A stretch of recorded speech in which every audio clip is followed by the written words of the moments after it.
This government meeting is brought to you by Eastworks and our local cable subscribers.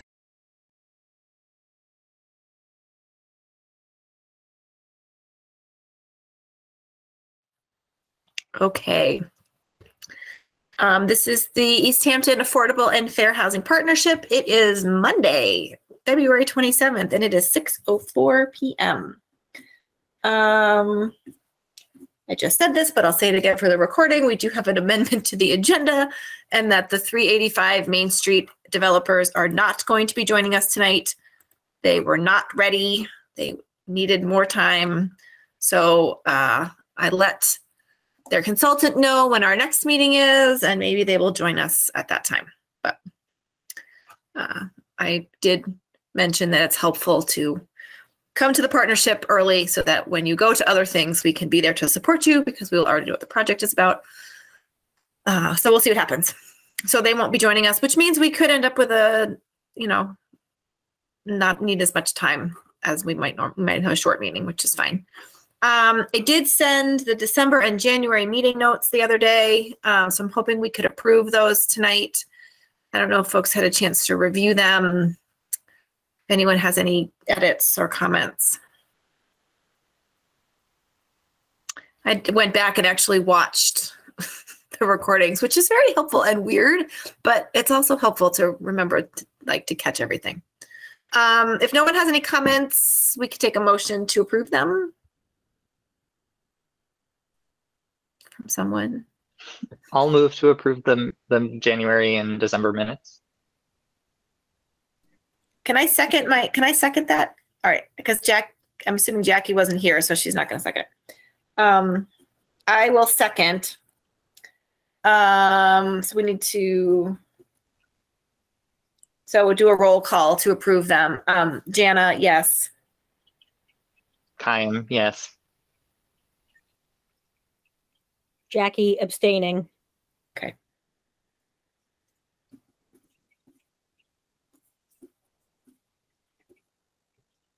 All right. Thank you. What else is on my agenda? Oh, so I sent you a very lengthy yet very interesting recording that it was a Western Mass policy briefing with legislators that was facilitated by Wayfinders. And Jeff had actually forwarded it to me.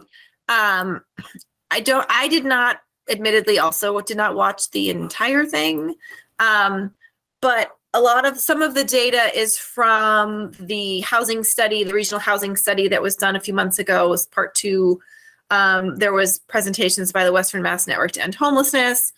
Just lots of great data about the region and our housing needs. And,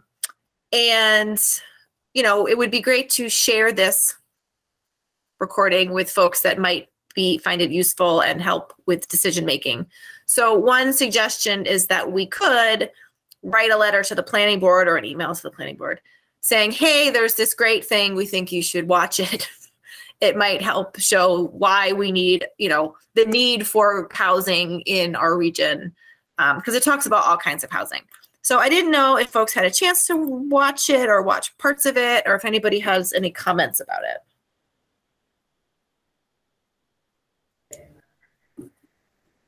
I have not yet watched it, but I can try to watch it tomorrow if it's a snow day.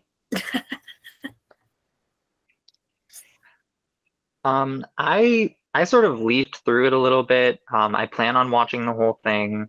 I was sort of just I just didn't know that was the thing. And I was like, oh, okay, this seems like a great opportunity for the Housing Coalition to involve themselves with. So. Mm-hmm. Yes. That's a great point, Chaim.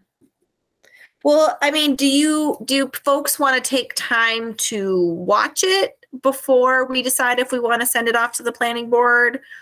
Or do we all agree that it's probably useful for them to watch it, even if we haven't watched it? Either way is fine with me. If, otherwise we could talk about it again on March 21st, which is our next meeting.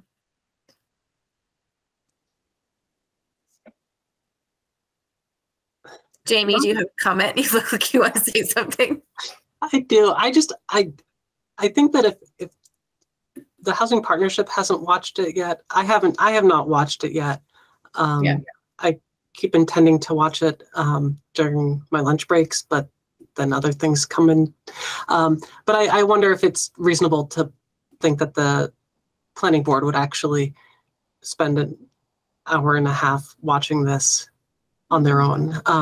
If there's a way to send them, like if there's a summary of it, that might be with like a link to, here's the full thing. If you'd like to watch it, here are the takeaways, the big takeaways that we got from it. That might be more helpful than just sending them a link and saying, you should really watch this. We think it's really important. That's a good point. Well, I haven't watched it, but in the interest of making myself watch it, I'll volunteer to make a summary. So then I'll watch it and write a summary. That would be helpful. I mean, I don't think if we agree that it's a good idea, I don't think we necessarily have to wait until March 21st. If we watch it and, well, I don't know, maybe that's not true because of open meeting law. We can't make decisions over email. Well, why don't I watch it, write a summary in advance of the next meeting and send it out, and then everyone could read the summary, and then we could talk about the summary and whether or not we want to send that. That sounds good to me. Okay, thank you, Rachel. That's very nice of you.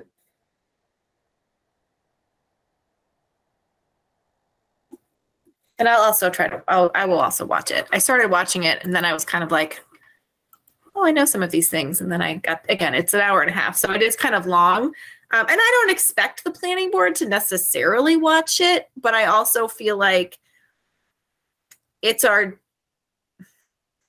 part of the housing partnerships, like, mission is to educate people about the need for affordable housing. And if this gives us an opportunity on record to say, like, this is a really great thing to watch that educates you on why we need this, even if none of them watch it, I feel like we still sort of are like, you know, helping our mission by encouraging people to watch it. But yes, yeah. I guess I'll say if there are particular sections of it that are interesting, that would be, if we could say, like, you should watch the 10 minutes between, these 10 minutes are like really good, and skip to minute 12.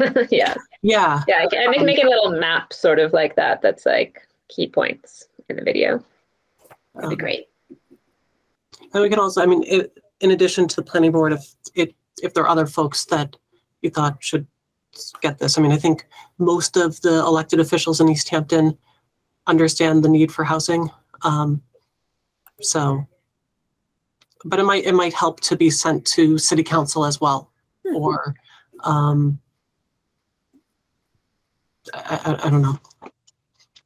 What would be the feasibility of like asking one of them to maybe give a shorter version of that presentation for the planning board? Like, since City of Easthampton is one of their participants, or, I mean, I don't know, that's more of a reach, but I think at the very least we might be able to get a copy of their presentation. Like, oh, just that's true. Mm-hmm. I could reach out to Keith to see if we could get a copy of the presentation. Yeah. Would it be helpful to post that to the housing partnership page on the website? Ooh. Or the housing coalitions, sending it to the members of the housing coalition as well? Yeah, I mean, I'm just all for more access to like well-formatted information on slides so people can run with that.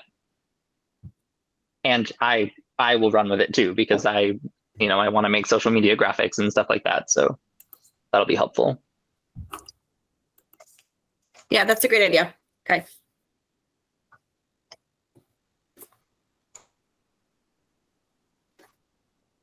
All right. Anything else on this topic? Moving right along. This is not so much of a discussion topic, but just an FYI. So the school reuse RFP responses are posted on the city's website. They're not hard to find, but if you go to the planning department site, you have to go to the school reuse site and then scroll all the way to the bottom of the page. So if anyone had trouble finding it, because I could show you if that's helpful. So there's 3 responses, which is very exciting, I think, to have multiple responses. I haven't read through all of them, but I encourage folks to read through them. I don't know, Jamie, if you have any, there's a process, I don't remember the whole, I don't know the whole process, but there is a committee of folks that will be reviewing them. Do you have any update on the process? I don't have any update. I know that it goes back to City Council, and they're the ones who make the selection committee. But other than that, I don't know where that is. And I assume it'll have to get brought back as a City Council agenda item before they can start to discuss it. So that's just something for us to keep an eye on, and I can keep an eye on that with Jamie and Jeff. But as it progresses, it'll go before City Council, and so we'll want to just be watching that process so that we can kind of, if there's an opportunity for public comment, we may want to weigh in or have some comment. I think there's 2 proposals that would for all 3 sites, and then 1 proposal from Wayfinders for the Maple Street School.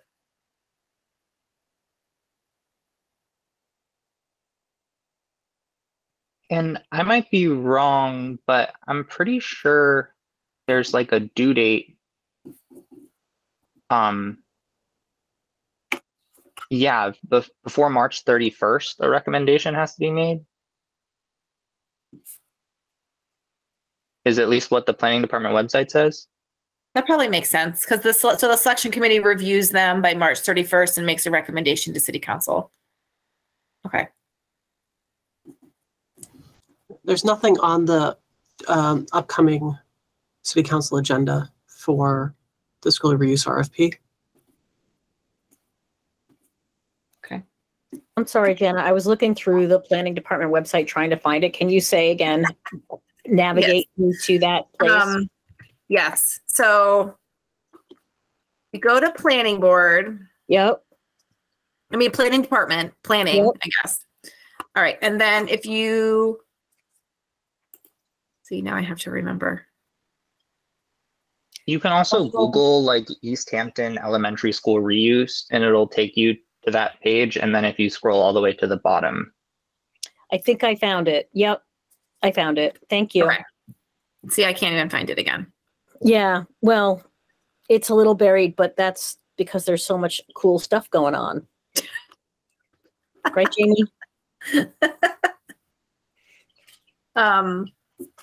All right, well, I can check in with Jeff. My understanding is that the selection committee is mostly, I think it's like Jeff and the procurement officer and city councilors. There was not, up to my knowledge, there has not been the opportunity for any of us to say, yes, we want to be on the selection committee.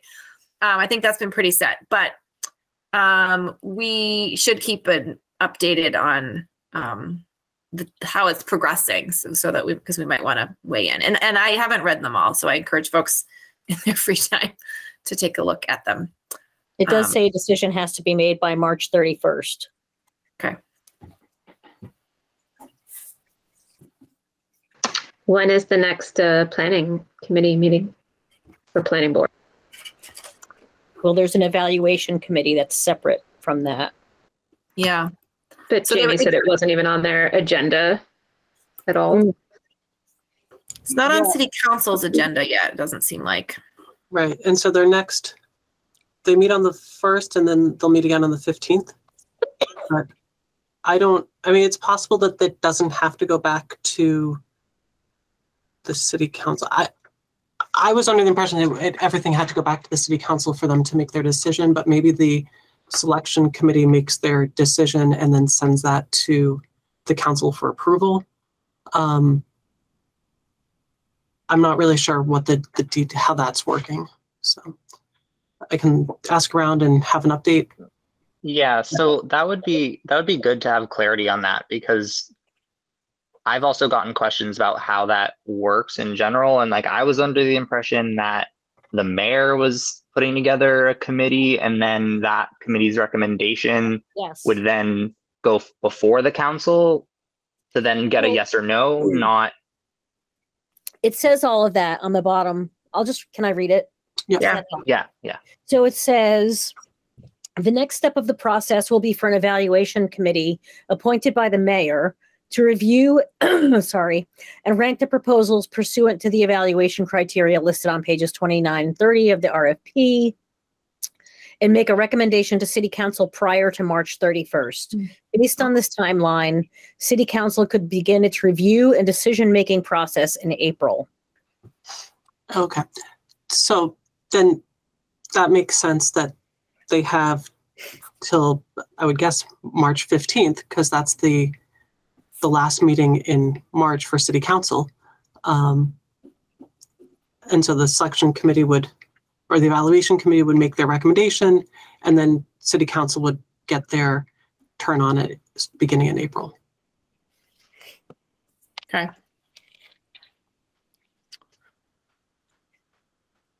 Which is exactly what Jackie just said. March 15th is quick, though. That's soon. Yeah, it's like tomorrow. Feels like tomorrow. Yeah, that's what I'm saying. So, and the agenda for this March 15th City Council meeting probably won't be posted till the week before, I would think. So we could check then to see if it's on the March 15th meeting, which maybe it will be, and they'll send it. Would they send it to committee? Like the property committee? They might. The property committee is the one that officially put out the RFP. Okay. So, I mean, it's similar. It seems to be following like a similar process of how the RFP was. There was an RFP group that came up with the RFP, sent it to council, and then council sent it to their property subcommittee, who spent some time on it before issuing the RFP. So similarly, it's the evaluation committee making their recommendation, and then council kind of confirming or going out with their own process. Yeah, that's the dangerous part. So Rachel, just to make sure you so that's what, when something comes before City Council, typically if it's something big like this, they send it to one of their committees, and then that committee could deliberate on it for several meetings. That's what happened with the RFP the first time. And then they vote and make a recommendation back to full council. And many times the full council votes the way that the property, like the way the committee voted, because they're sort of trusting their peers to make the decision. But what do you all view as the ideal role for this committee, the partnership in the process? Well, I think if it gets sent to the property committee, I think it's sent to any committee, we would want to at least be attending those meetings to kind of keep an eye on what's happening. Are those all public meetings? Sorry, all the committee meetings are public. Yeah. My question is, is it just to the discretion of Councilor Gomez if it gets put to committee, or is that something that, is it a motion that has to get voted on? Good question. The City Council has rules that govern their business. So their rules say that any new business that goes to them has to be sent to a subcommittee and receive a recommendation from subcommittee before it goes back to the City Council for a full vote. So in this case, it's up to Councilor Gomez which subcommittee he sends it to, but because it deals with getting surplus property, it would go most likely to the property subcommittee. And then there are rules there, and then there's also legislation that the city has to deal with regarding like the number of votes. I think it's a 2/3 majority vote from city council once it goes back to the full city council.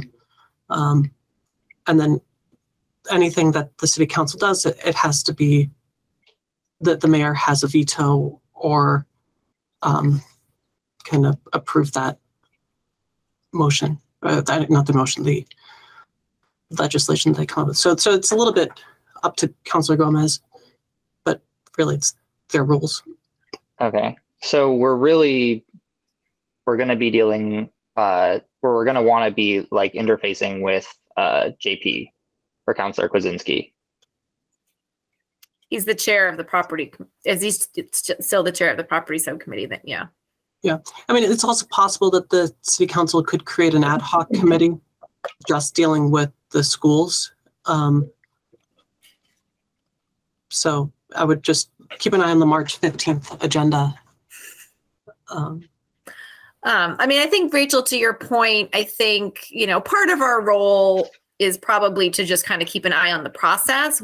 During the RFP process, we attended the property subcommittee meetings. We spoke, many of us spoke about affordable housing. There, the controversy that kind of came up during the property subcommittee was around Pepin and the gym and the theater. And at that time, our message was really like, don't be too prescriptive in the RFP. Just like put all the preferences out there and see what we get back, because there was a lot of community concern about the gym at Pepin and whether or not we should require the developer to retain the gym and or the theater and or take Pepin out of the whole process and like just do the other two schools because Pepin was this amazing community resource.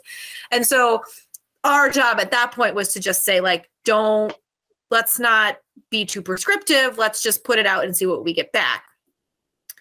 I think, my only concern is if when it goes back to property committee, if the selection committee has selected a developer that is not retaining the gym or the theater, and I didn't read the proposal, so I don't know my fear is that city council could reject it outright. They could just say like, we don't like it. Well, in the good news department, one of the proposals, like putting aside the Wayfinders Maple Street only one of the other two retains the gym and the other one retains the theater. So then you get a little bit of each, neither retain both. Yeah, great. So I think that's my only fear, is that it gets to the selection committee does all this work, and we've done 3 years of work to get to this point, and it gets to property committee and they don't like any of them. They don't like it. They don't like what was before them. And then we are back to the drawing board. So I have no reason to think that that's going to happen, but I feel like that's the worst case scenario. And so that's what I think the partnership just wants to be paying attention to, because if we think that that's going to happen, we may want to weigh in to just remind everyone how hard everybody worked on this project and about how important this project, we don't want to start over and all that stuff. And I would point out too, though, that it could come back from subcommittee and correct me if I'm wrong. Like, what if the subcommittee, if they send it to property and they're like, no, we don't like any of these, can't the city council still vote for it because it's just coming back without a recommendation? Yes. I read the entire RFP and I've read through most of the two proposals that address all three schools, and I'd be pretty surprised if they were disappointed with both of them. I think they do a pretty good job of ticking most of the boxes. Yeah, and one of them is from the developer who did the Cottage Street affordable housing. So I think we're in a good spot, but I think that, if we want to think about like worst case scenario, that's what I think the worst case scenario is. And again, I don't think it ever hurts for us to just be around, listening and being we are also a resource, in case anyone asks our opinion. So yeah, that would be, I think, our biggest sort of task is just kind of paying attention to the process so that we know what's happening. But I don't know if anyone else has comments about that. Okay. Great. So I will make sure to look at the March 15th City Council agenda when it comes out and let folks know. And obviously you can also look yourselves to see if it's on there. And then probably what'll happen is it'll get introduced and then just moved on to committee. They don't tend to talk about it a lot at council when they're going to assign it to a committee. And then they would send it to committee. And then we would just want to pay attention to those agendas to know when it's going to come. And then even once if let's assume a developer is selected and it goes forward, then there's still lots more work to do because then the developer is going to need permits. And so then we will still be, need to be involved as they go forward to actually build the housing. So, great. Let's see.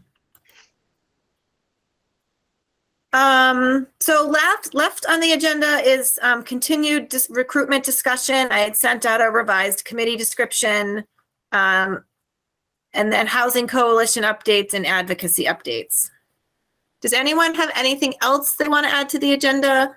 Do either of our guests have anything that they want to chat about? We're a really informal group, so we don't have a public speak time per se, but hi, Jess. I can just give you a quick update on town lodging because I know it's something that's been of interest of yours. Yeah. So we did some due diligence and provided the city with a development pro forma and a schematic of what we would need to see happen at that site in order to make it a viable project. We had a really good meeting, Valley and city officials. It was the mayor, planning department, procurement, and DPW to kind of talk about what our findings were and potential next steps. So those discussions are still ongoing, but I think what we determined is even though it would be quite an expensive project and we would need to probably add another building in order to make it financially viable. And of course, that building's got to be historic in nature. It's got to look like a barn. It's got to be in the right spot.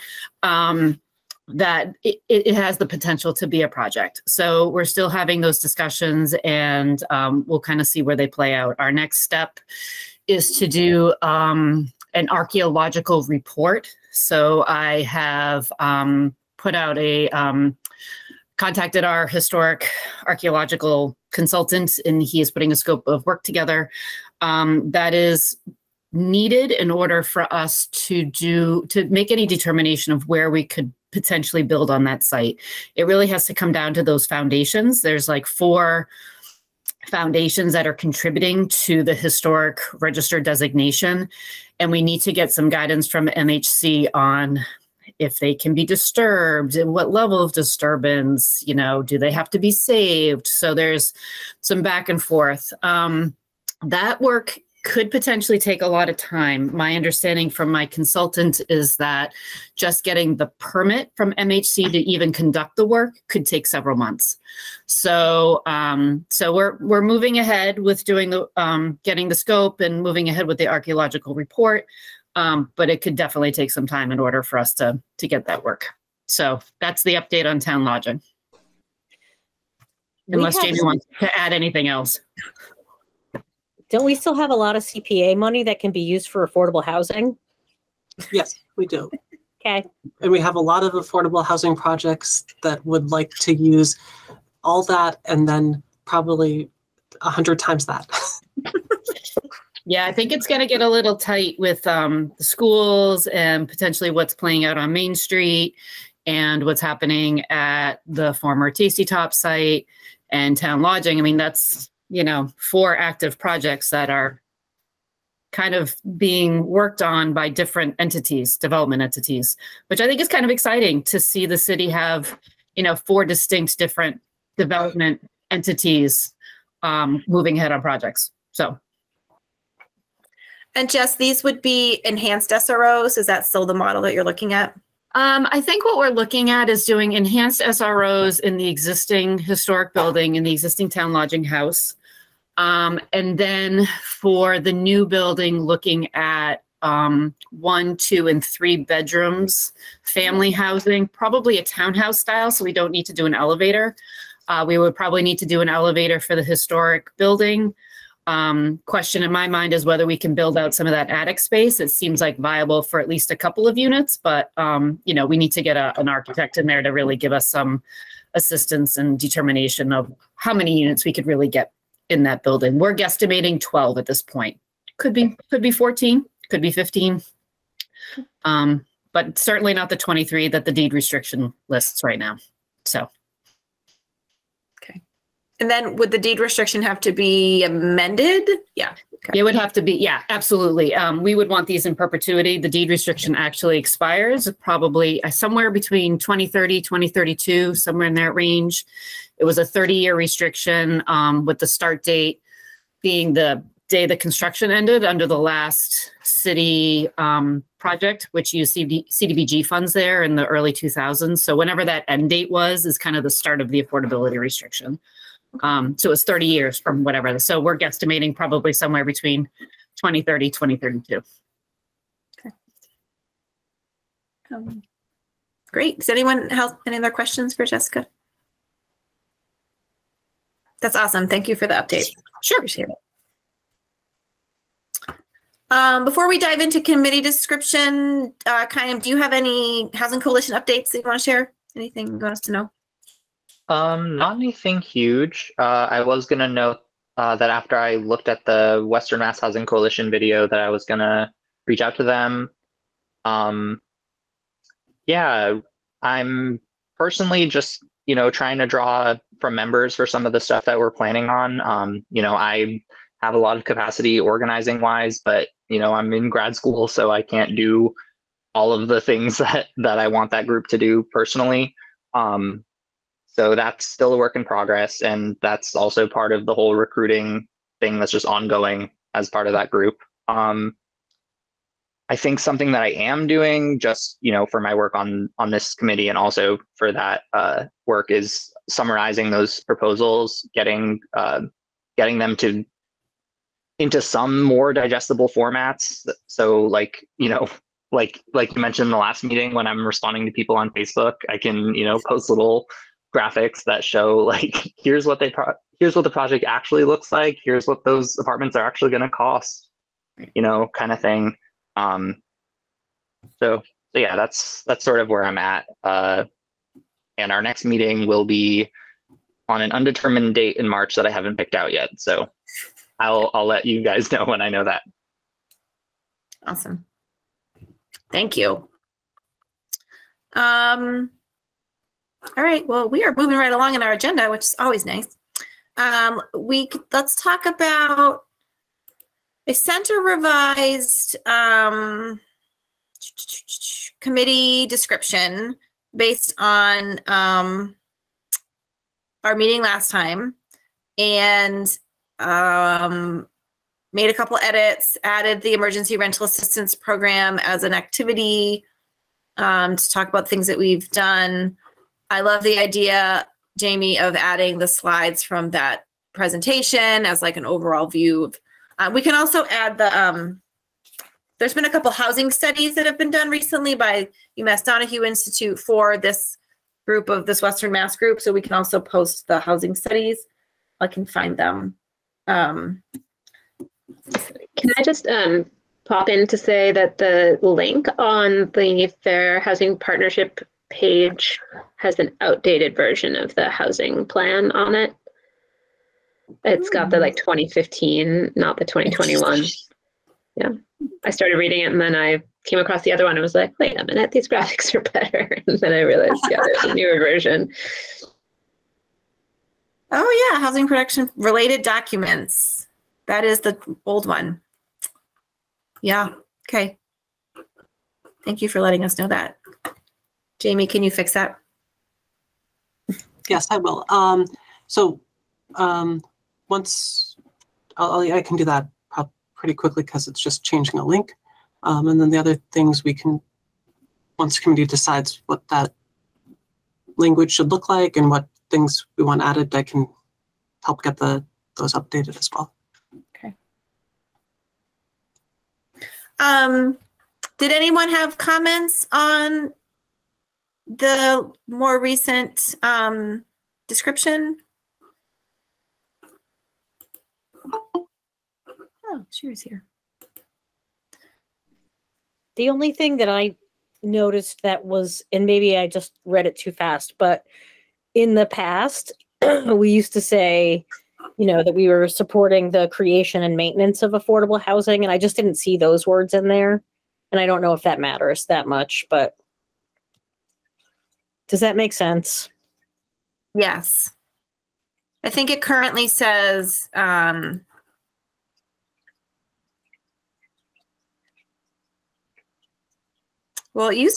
at one point it said the production and preservation of affordable housing. Mm-hmm. Yeah, and I feel like that isn't there. Okay. Okay, I will add that. Let me make myself a note.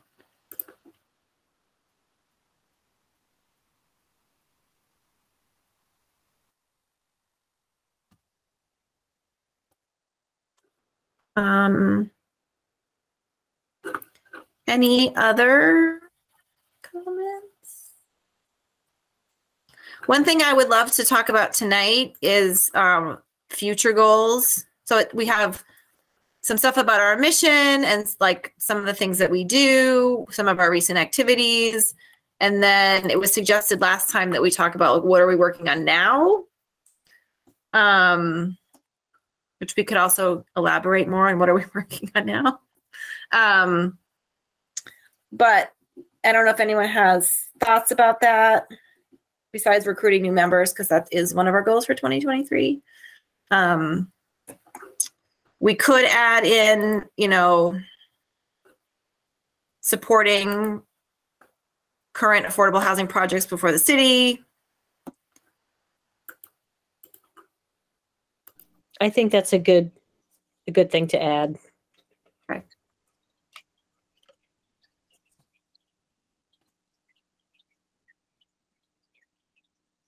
And Jana re-recruited me because I was going to resign and then I unresigned. So. Well, you never really did resign. That was the trick, is that I was like, hey, I thought you were resigned. You're still on the website. And you were like, I didn't really resign. And I was like, well, then either come to the meetings or resign. Yes. Or resign. There's just too much. Yeah. I just needed a little break and now I'm back. Well, I'm happy to have you back. Jackie is our longest serving member. She's been on the Housing Partnership when it was still the Housing Committee. Yeah.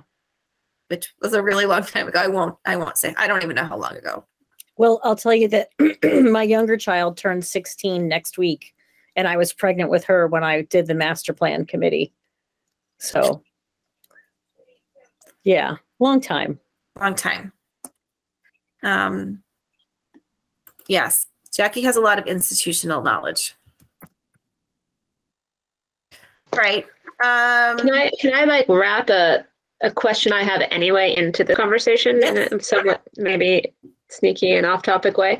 Well, just the line of, you know, I don't know if it's actually in here or if you were just saying ought to be in here, that the partnership supports the affordable housing projects before the city right now.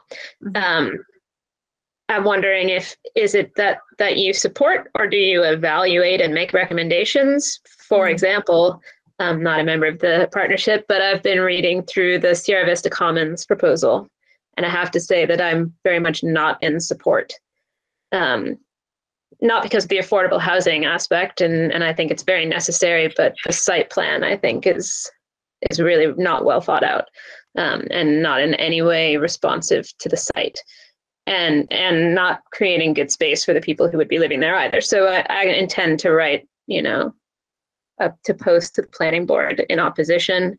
And I mean, is it necessary that the Affordable Housing Committee support all projects that include affordable housing before the city, or is your role to advise the city to support projects of a high quality that will provide like lasting solutions to the housing shortages, because I don't think that project does.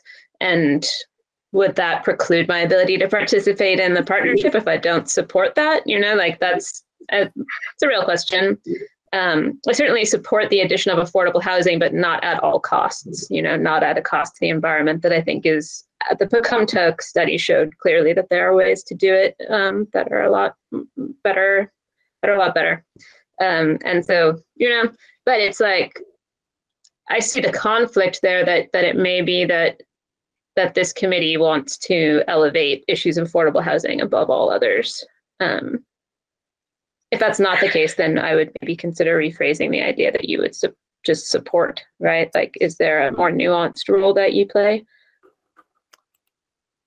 I think that's a good point, and I think we can change the language. Jackie, were you going to say something? I think I cut you off. I think with regard to that specific project, and I wasn't able to go to the last meeting of the planning board because I had COVID. But I don't know exactly where it landed, but it seems to me that there's still some negotiation that can happen on that particular project. So, you know, maybe there's some wiggle room to think about what is the best way to develop this so that open space is considered, affordable housing is considered, economic development, like all of the things that we know can come together in a project and make sense so that you can, you know, preserve open space, have some economic development, and build affordable housing. You know, I don't know how open the developers are at this point to changing plans, but it seemed to me like because they were phasing it in that there maybe was some wiggle room. So anyway, I don't know if that helps or not, Rebecca, but that's kind of where I'm at with that project, is like, what could work, and thinking about it that way. Yeah, I mean, I think it's a great point, and I'm glad you bring it up, Rachel, because so I will say that in my time at the Housing Partnership, and probably since I've lived here, this project is probably different than any other affordable housing project we've had up until now, because it is so multi-use, right? And there's so many pieces of it, and it is large, though One Ferry Street actually is about the same size in terms of number of units, if it was fully built out, because One Ferry Street's about 180 units. But this is big, and it takes up a lot of space. And so I think that it has become, I think it is a challenge for us, and I think the city, in terms of like the vast amount of pieces of this project. We haven't, since I've been on the partnership, and not that we have affordable housing projects before us all the time, we haven't had a situation where we've had members question the project, and that's just because we haven't had a project like this. And so I do think that there's room for questions. The developer did come to the partnership in December to present the project. Because of the timing, their timing, and the timing of our meetings, they had already gone to the planning board. I think in a perfect world, they would come to us first, right? So that they come, or they go to the planning department first, but they come to us early so that we could air out these questions, right? Like, why does the site plan look like this? Why is this happening? Why are all the affordable units in the first 3 buildings? What's going on here? And I think it would then give the partnership a little bit more time to process the project, and maybe ask some of those hard questions. We had an opportunity to meet with the developers, but it was after they had already gone to the planning board. And so the project was already like presented. And I think that was unfortunate. And that's why I was really hoping that the 385 Main Street developers were going to come tonight, because I don't want the same thing to happen where they're like going to the ZBA, in 3 days, and they need to meet with us before, because that doesn't give us the chance to ask questions, give feedback.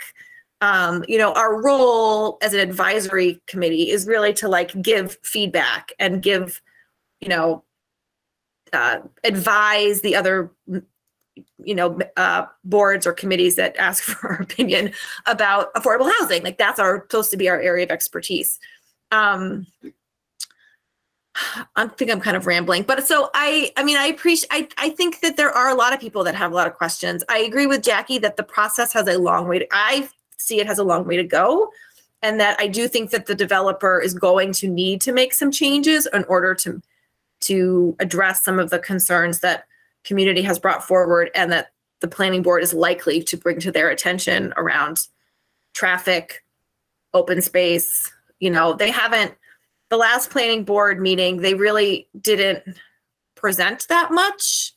There was a lot of public comment, but the developer that I recall didn't say a whole lot. They had responded in writing to a bunch of things.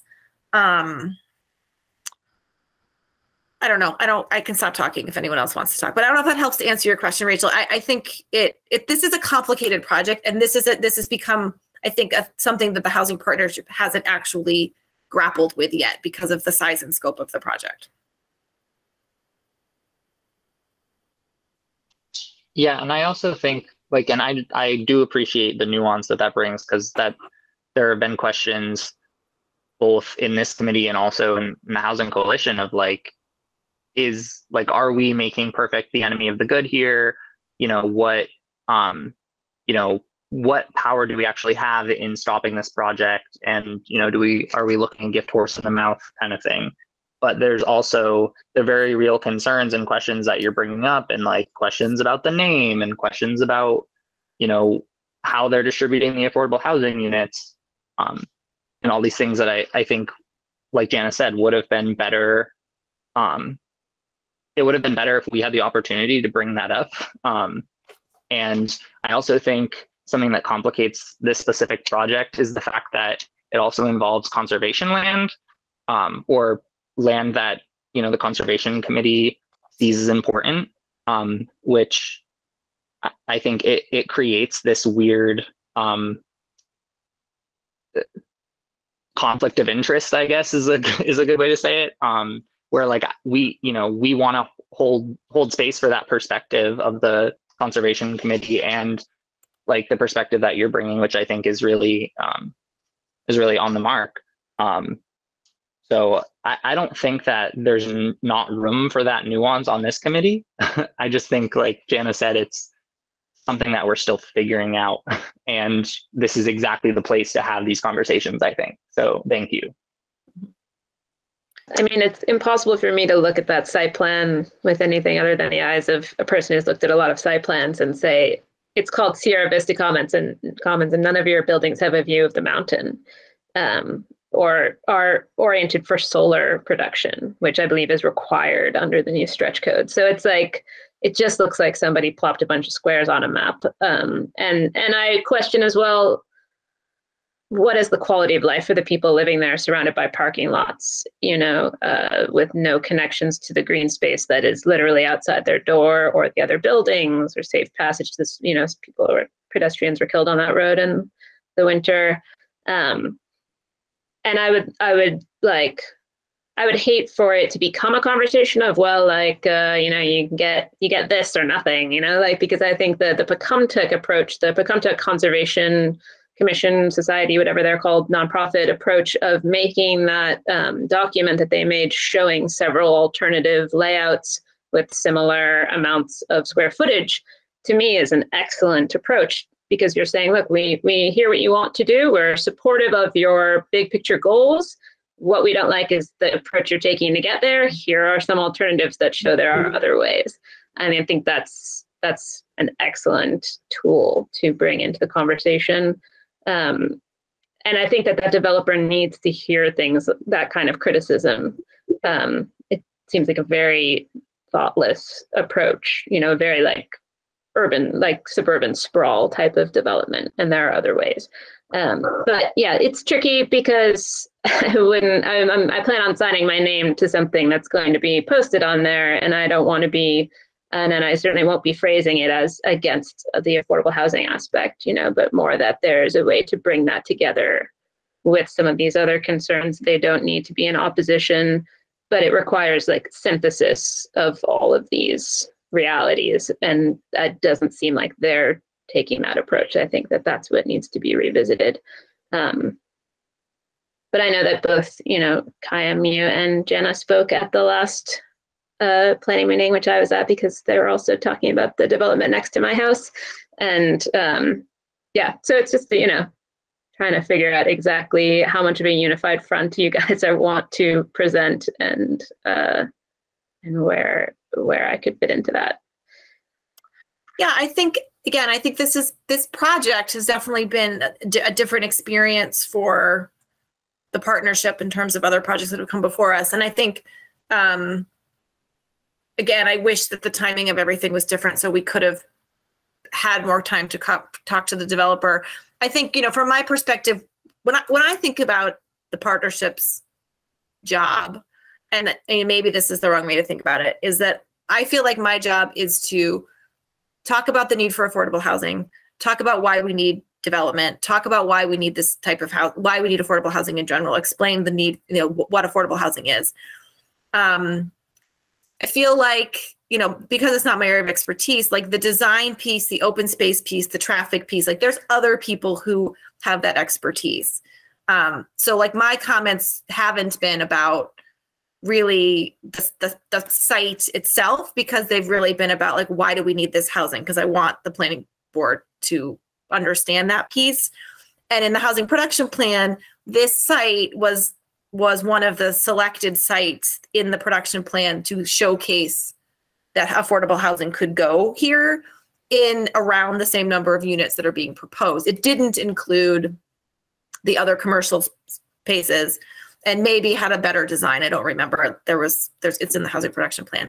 So I've been kind of coming at it from that perspective, that like the planning board and the city council and the housing partnership said they wanted housing on this site. They're proposing housing on this site. So we need to, talk about why that's important. But I think you're bringing up some really good points. And I think we're potentially going to have 3 more projects before us. And so, we're going to have these conversations. And again, I just hope that we're able to have conversations with the developer early so that we can air these concerns, and then we can feel more unified. But I don't want the housing partnership to feel, any member to feel uncomfortable, or that we're not in unison, or that their feelings don't matter. So I think it's really important that we are able to talk about these things together. Yeah, and just based on your comments in passing, it sounds like you're coming at this with some background or with some experience. So and the questions that you immediately bring up, those make me want to read the thing you're going to submit to the planning board. So I think that perspective, like had you been here when we were talking to Peter Graham, even if it was a little bit later than we wanted to, I think, those questions would have been really valuable, and like are still really valuable. I just, I don't want you to feel dissuaded from participating because you have those questions, because I think that's more valuable. I think we need more dissent and like to really dig in and understand where we are, because it prompts really good conversations like this. And Agreed. Do you feel like there's a role, part of the role of the Affordable Housing Partnership is to advocate for, like, is there a quality piece to the housing that you advocate for? I mean, of course, like on the basic level of like cleanliness and, meeting code, accessibility standards, yes. But, studies that have shown the quality of life that exists in buildings with enclosed staircases, large dark spaces, tower blocks where you have no access to the outside, things like that, versus smaller, even like income integrated buildings. Like, do you guys evaluate projects based on those type of criteria, which are admittedly sometimes very subjective, although there is quite a lot of, writing done, studying how people live in different types of spaces, especially semi-institutional, sort of like, I think the upcoming school proposal review is going to be a really interesting example, because the 2 proposals that use all 3 schools I think really have departure there. One of them is sort of corporatized, a lot of services and a lot of branding, and the other one much more feels like what you might consider to be like regular old apartments. And that I could imagine there being some quality of life discrepancies between those two things. Do you put a value on those, or are those even topics that you want to touch on, or do you feel like that's outside of the scope of the partnership? So we haven't had any proposals for Cabrini Green in Easthampton, so that's good, right? Like that just hasn't really been, we haven't seen proposals like that so much, I don't think. I mean, I've been here a long time. Correct me if I'm wrong, Jana, but when I think about the projects that we've supported, we absolutely, you know, when we say quality is a big piece of what needs to happen with affordable housing. Everyone should have access to safe, quality, affordable housing. That's always been the kind of three pieces that we talk about in the partnership. It's like, yes, all of that stuff. But I don't think we've seen projects like what you're talking about. Like I work at UMass. I don't want anybody to be, you know, living in the towers in Southwest in Easthampton, right? Because that's basically what you're talking about, is that sort of design. Yeah, I mean, I think that's an extreme example, but like I feel like the Sierra Vista Commons has a lot of the things that don't work about UMass in their site plan. Large spaces that you have to traverse, you know, to get from one building to another, huge, surrounded by a sea of parking lots, isolated from other like functions. So, you know, yes, Cabrini Green, obviously a standout of terrible design and, you know, urban renewal, but I think there are more subtle ways that affordable housing tends to be treated differently than market rate housing that affect people's quality of life and access to the types of facilities or just, you know, communities that people in market rate housing expect and demand are left out of affordable housing. And is there a role for, and maybe there's not, this is just a question, you know, I don't even have an agenda listening for the answer, but is there a role of the partnership to advocate for certain, like anything really, to advocate for anything other than numbers of affordable housing? I mean, I think there is, but I will also say that this, I mean, like all of these, this project is once, you know, let's say it gets its permit, it goes through a very rigorous review at the state level. And so the state is also reviewing, you know, maybe not the, you know, to the extent of the stairwells or the orientation of the buildings with the, but they are looking at materials. They are looking at, you know, there are regulations in Massachusetts that the affordable units cannot have different finishes, or they can have different finishes, but they can't be different from the outside from the market rate units. And, you know, this project, they've been a little less clear about how many affordable units they're going to do total. And so, you know, the affordable units that they're doing first, they might end up doing all of the units the same. So I guess you know, I don't have any reason to believe that these units are going to be poor quality. But again, I think that this has not come up before, right? So the last affordable housing development we had was a Valley CDC Wayfinders project. Nobody was concerned about the quality of the units. It didn't come up. 15 Cottage Street was barely a blip in the radar because there weren't any abutters, and it like sailed through its permitting process.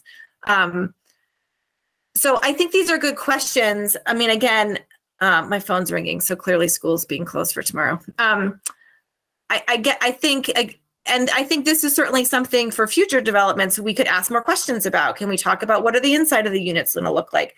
I think this particular developer, I haven't seen them actually present any of that information.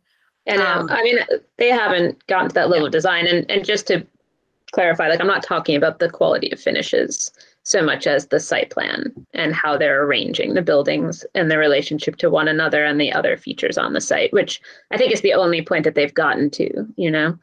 And I understand that there's maybe a conflict in the affordable, you know, partnership committee dipping a toe into these waters. And I guess I'm just trying to clarify where you guys feel comfortable and where your boundaries are. It's very hard for me to turn off the architect side of my brain and not evaluate projects based on these. In fact, I think it's probably impossible. So, you know. Well, I think you're bringing a good perspective. Jess, you had your hand up. Do you want to chime in? Yeah. So just to provide some clarity, Rachel, is that your name? I'm sorry. Yeah. Okay. So I'm Jessica. I work for Valley CDC. I'm a real estate project manager there, just so you know who I am. And just to give some context on the design aspect of buildings for affordable housing developments, when we go into the one-stop process, which is the financial packaging request that we put forth to DHCD, there is a very detailed and vetted review of the buildings. There's architectural standards we have to abide by. There's green design building, green standards we have to abide by. When those applications are submitted, they have architects, they have inspecting engineer architects that they review the plans, they provide feedback on the plans, and if financing is granted through the state, tax credits, whatever it is, during the closing process for construction financing, it goes through another vetting by the same architect team. And there are architects that this is all they do for a living. Davis Square is a big player in the state. They do a lot of these review processes. It's my first job out of college. Oh, okay. There you go. So DSA is, they have a very solid niche market here for this type of work.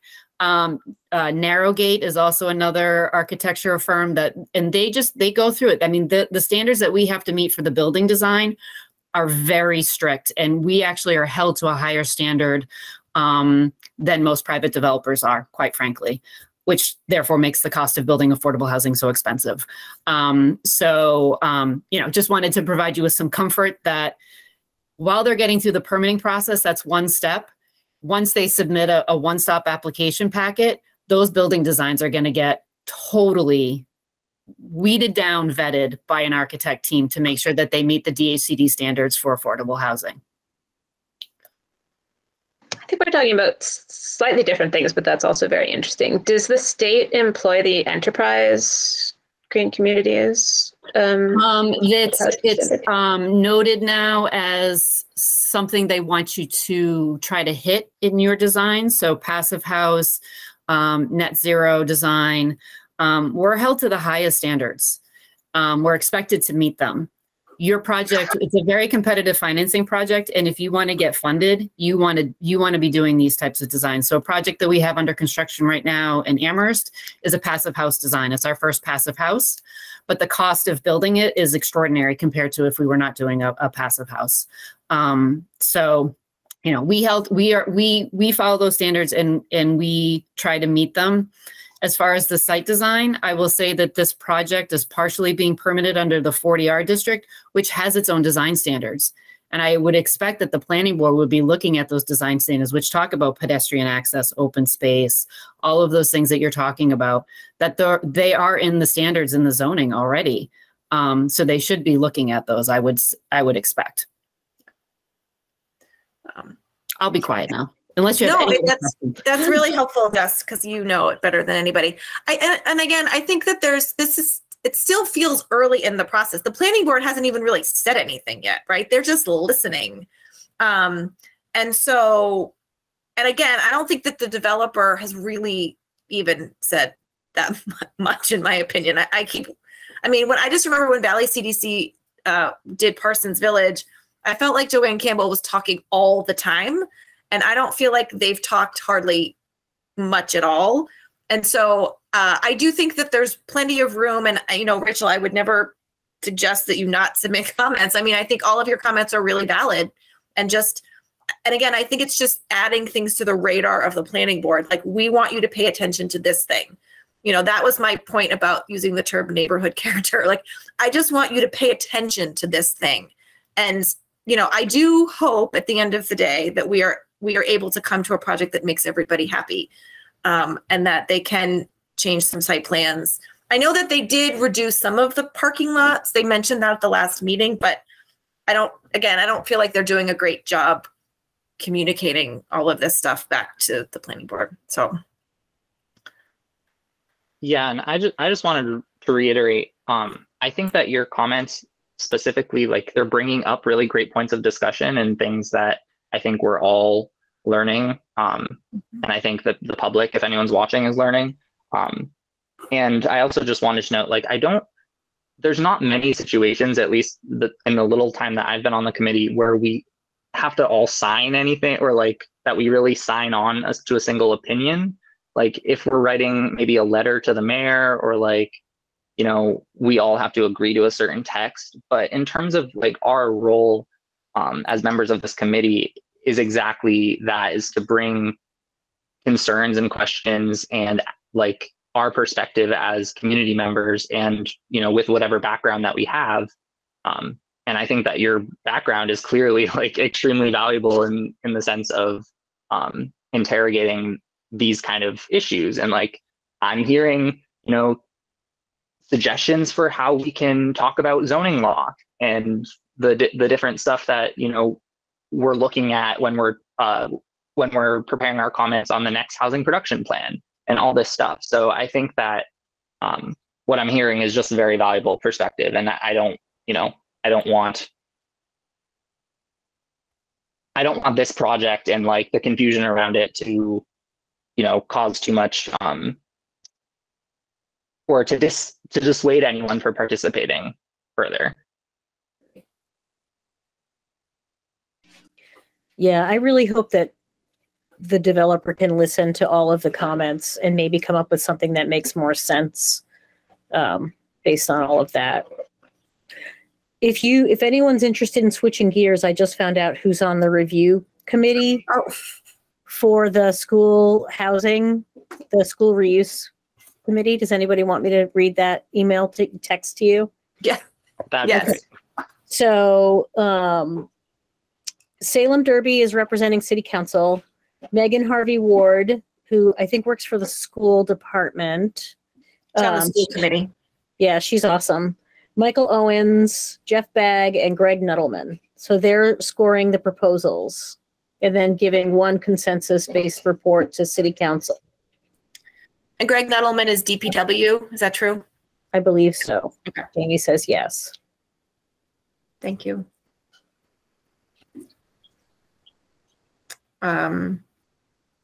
Okay. I'm glad it's Megan from the school committee. I think there was talk about it being Cynthia, which I thought felt kind of strange since her husband is a city councilor. So, great. Thank you for letting us know that. I think this was a really great conversation. I'm like, I don't know if we should if there's more we want to say about it, or we want to, I mean, I changed the language to, I think it still needs some wordsmithing, but something like evaluating and making recommendations on affordable housing developments rather than just supporting, because I think that does give the impression that we support everything no matter what.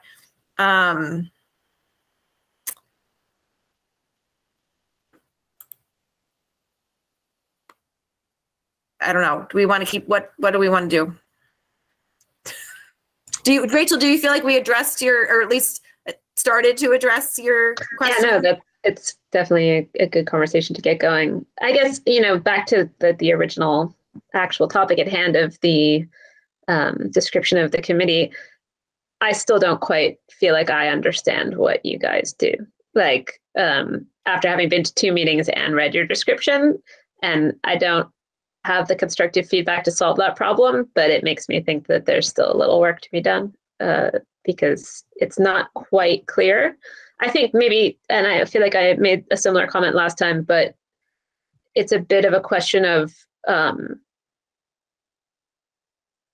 think it's clear what your focus is, affordable housing, but what authority, if any, or sort of mission do you have to support that? Like that, there's a connection there that I'm still not getting. It's becoming more clear to me as I come to your meetings, but should just be able to read it in a paragraph and understand. Yes, clearly your mission is to support or advocate for affordable housing, but the nuts and bolts of how you as a group do that isn't really clear. I guess it's there that you advise the mayor and the city council, right? Make referrals for residents.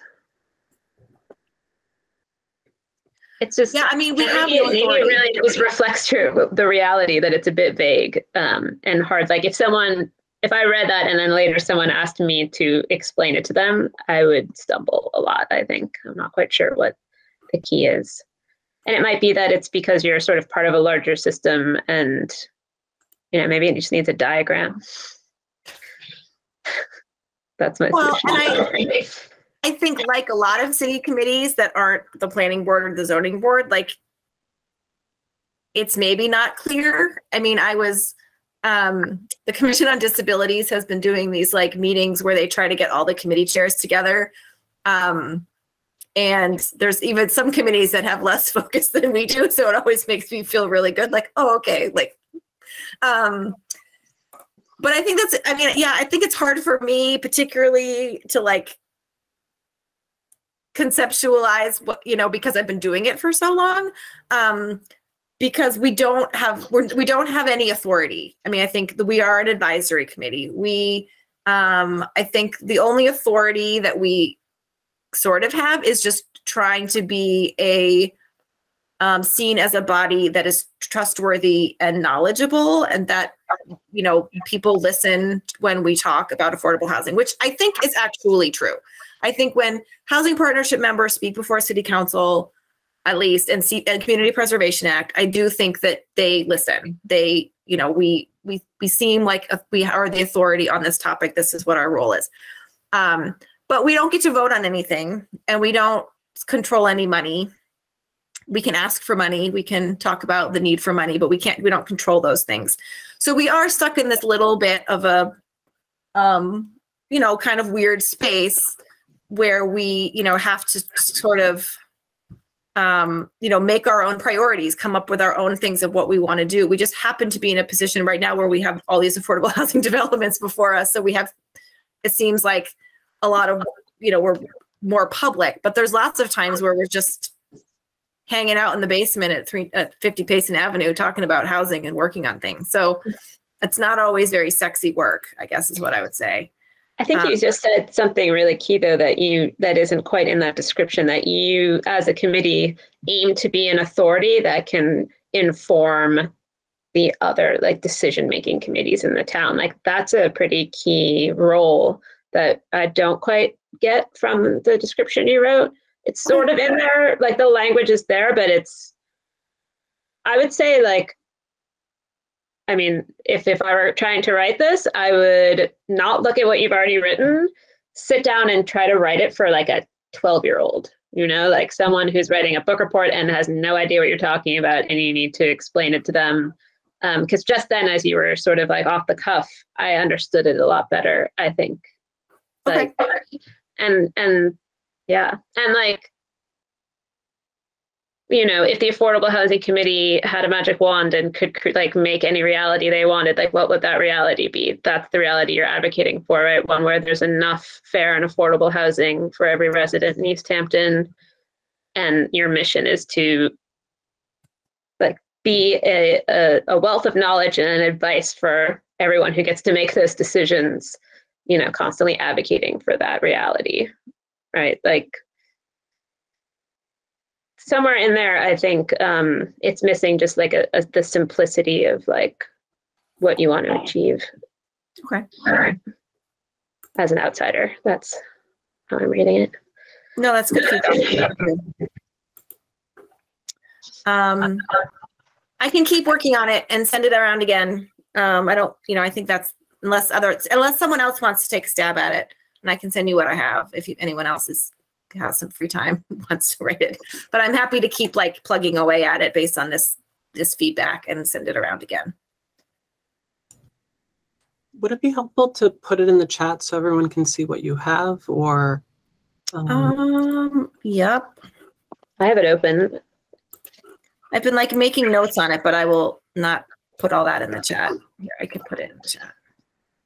Where's the chat in Google Meet? Google Meet is the worst.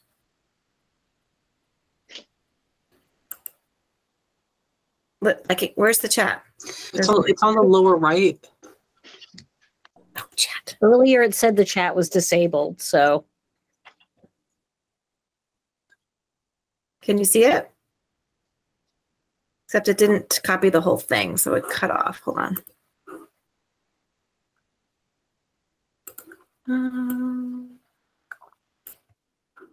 Hold on.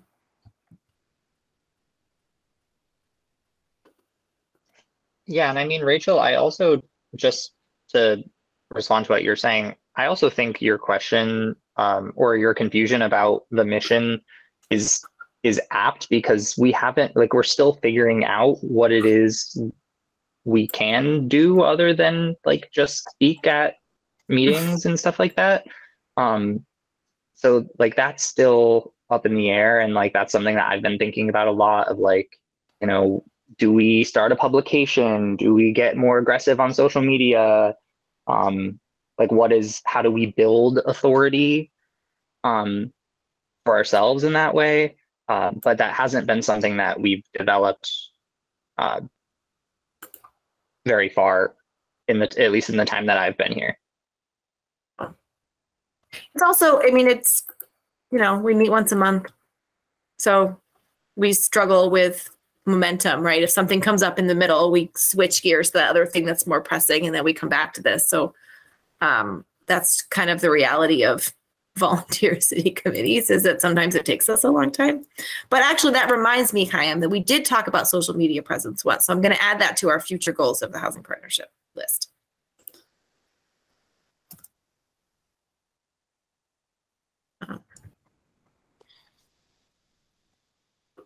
And it's okay if this is like an iterative process as well.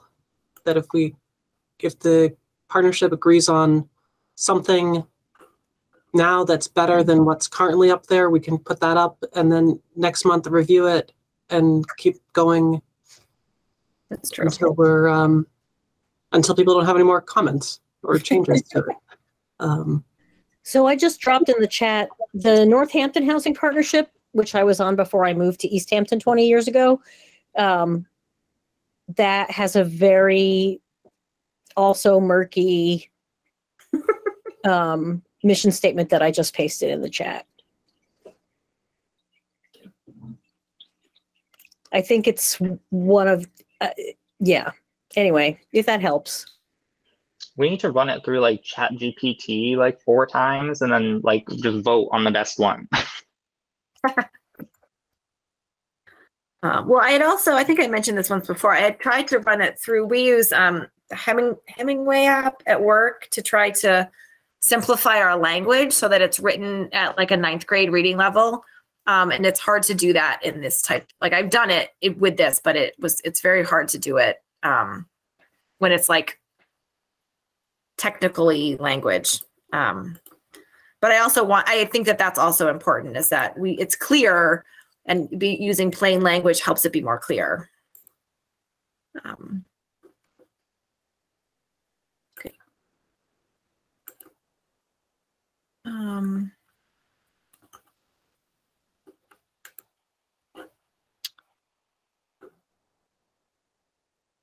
Well, again, I mean, I'm happy to keep working on this. I mean, I think if, I agree with Jamie that it would be nice to get something up there that's a little bit better than what's currently up there. So if we had tentative agreement on the beginning part of it and left out the future goals, we could post that up there at least for now. And then with some links to some housing studies, and then we could always update it for next meeting. But it doesn't matter to me either way. We could also wait. I don't have a strong feeling.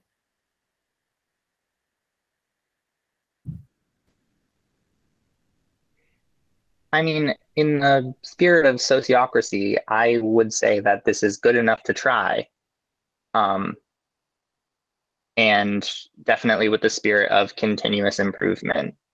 And like, I think that maybe we could just bring it up as another agenda item for the next meeting. But, like you said, just update the one that's on the website. I don't know if I need to put that as a motion, but Well, I think I would like to vote on the, right, like this current version, so that we're all in agreement that if we were in agreement to post it, and then I think we could update it, continue to work on it. So if you wanted to make that as a motion, Chaim, then that would be fine. Okay, well then I will move to accept the tentative mission statement and summary for our website. I will second that. Okay, so we have to do a roll call. So Jana, aye. Yes, I don't know, whatever. Chaim, Sarah. aye. I Jackie, I. Great. So Jamie, I'll send you like a cleaned up version of it, in case the chat was a little bit repeated, but that would be, and then we can keep talking about it. Jana, do you already have the note that it should say in like the second sentence, the housing partnership serves as a resource? Oh yeah, thank you. Did you? Sorry, I missed a lot, clearly. No, I didn't. So I will fix it. Thank you. And then we can add, work on the future goals later, and then we can also keep thinking about this. Do you want to keep that video link up? I like the video. Okay. Even though it's old. I think I showed it to the Housing Coalition and they all like kind of giggled at me. But at the time, that was like cutting edge when we made that video. Jackie and I worked very hard on that script. I mean, it was less than 10 years ago, right? Mm-hmm. Yeah, Mm-hmm. So it's not old. It's still valuable content. It's just not cool. So I think, the Housing Coalition's been talking about doing like these little like documentaries, and they'll probably look much cooler than that. But it was like in the Easthampton Media Studio. It was, yeah.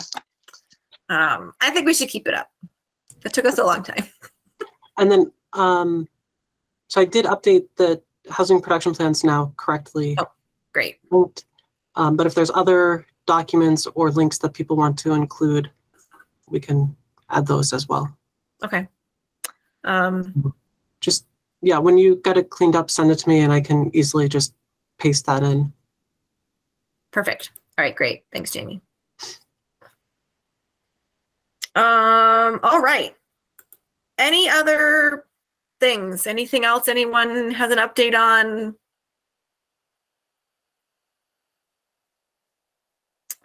I don't think I have anything else that I can think of. Okay. Great. Well, I'm going to adjourn. Can I have a motion to adjourn the meeting? So moved. Can I have a second? I second. All right. It is 7:27 p.m. and the meeting is adjourned. I'm going to stop the recording. This government meeting is brought to you by Eastworks and our local cable subscribers.